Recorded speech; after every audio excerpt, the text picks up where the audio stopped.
Hello Des, ayan, gagawa na kita ngayon ng video. Namimingwit ako actually, pero ang purpose kasi ng phone ko is yung personally na magpasalamat sa'yo nung time na nagkasakit si Mildred o may dinaramdam si Mildred, nagbigay ka ng tulong sa kanya. Nakakadurog ng puso yung ginawa mo dahil siguro kakaunti ang gumagawa noon na tumutulong na taos sa puso.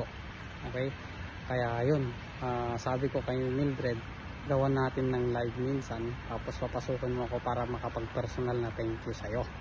So yun yung video na sinabi ko nung live ni Mildred. Gusto ko magpasalamat na yung personal kasi kakaunti yung mga ganyan na tumutulong sa mga kasama sa YT na taos sa puso, no? Nadurog lang ako nung time na yun na nagbigay si Kwan ng ganito, sabi ni Mildred sa akin, medyo na touch ako doon. So yun, kaya ako gusto ko magpasalamat sa'yo. Siguro mapapalitan ko naman yung ginawa mong kabaitan na yon. Siguro basta magbibigay ako kay Mildred na lang. Pasensya na lang sa presyo nun na ibibigay ko sa'yo, parang surprise din.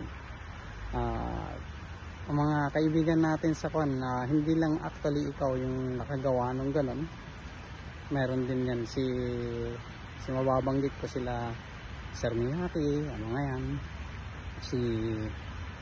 si Raquel din, marami na itulong din yun. Tapos si Chris Muma din, nag-offer din yan ng tulong na hanggang ngayon tinatanaw kong utang na loob. So sa ngayon Des, may utang na loob din ako sa'yo, babawi ako sa'yo. Siguro hindi man lang hindi ganun katumbas ng ginawa mo, pero babawi ako sa'yo.